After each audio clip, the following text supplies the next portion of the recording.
In this video, I'm going to show you how you can easily make a water stone holder / station that's virtually mess-free.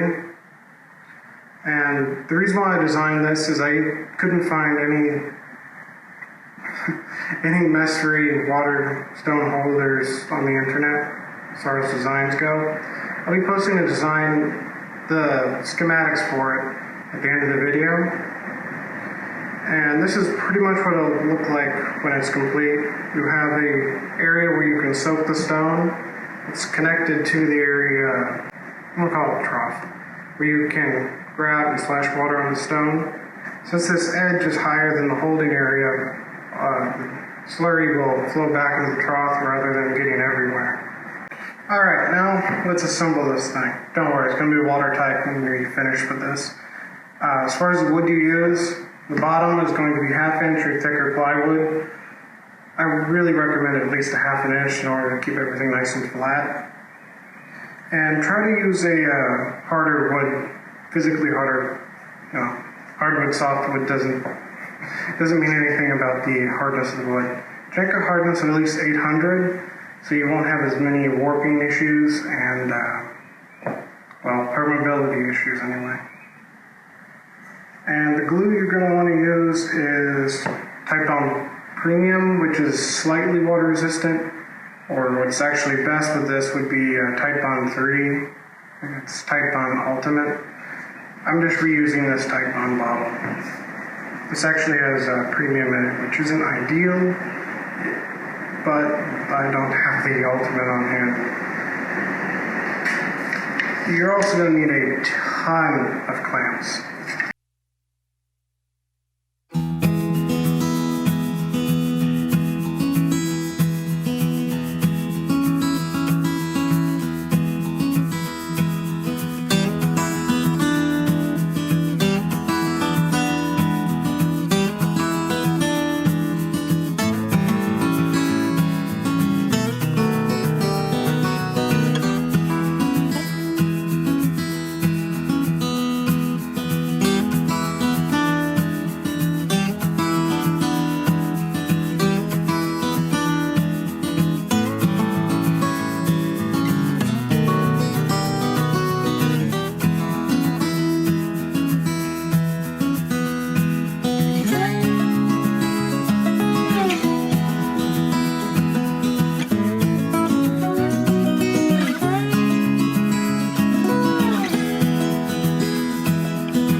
little bit of a warning. Make sure you put this in before the glue sets. See how it fits snug? Sometimes these pieces can warp, and then it just kind of screws with you. One of the very few measurements in here you need to make sure is really straight is that this is a 90-degree angle to this front piece.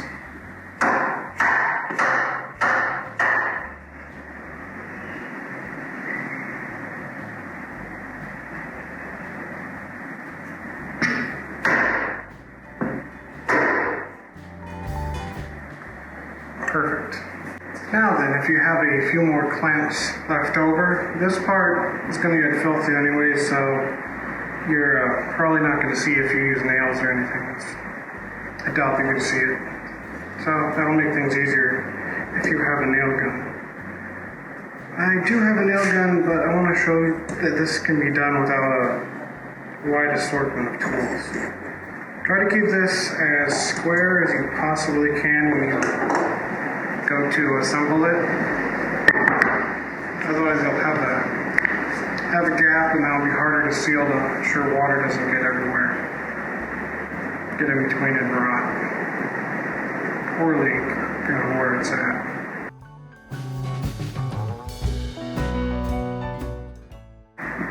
This piece is shorter just because I did not have quite enough wood to do this.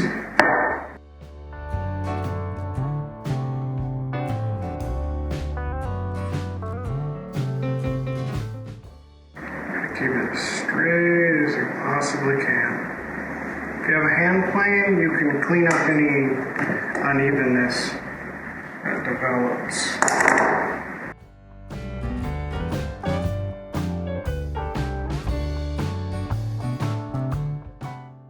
Alright, after you got everything glued up and whatnot, to attach this, if you kept your tolerances tight enough, you can just put a bunch of glue on it and stick it down. If it doesn't stay in place very well, you just put some 2.5 pound weights on it. It works pretty well. We're going to use some Danish oil. I like this Spotco natural kind. After we use Danish oil to harden the wood, make it less porous, we're going to use polyurethane. I'm going to use this water-based stuff, which will be the primary line of defense from the water getting into the wood. Danish oil will be a secondary line of defense, as well as to bring out the beauty of the wood. Alright, to attach this black drawer liner, kind with holes in it, what I recommend, just use some polyurethane, the same stuff you coated this with. Apply a semi-thick layer, carefully place it in, try not to skid it or push down on it too much. When you're putting it in, you don't want it to come through these holes too much and over the top of it, as it will make the drawer liner pretty much useless. As for the bottom, where flatness doesn't really matter too much, I recommend using super glue. You can get the cheap stuff at Harbor Freight. Works just as well as the name brand in my experience. And you will need a ton of it to apply this much drawer liner.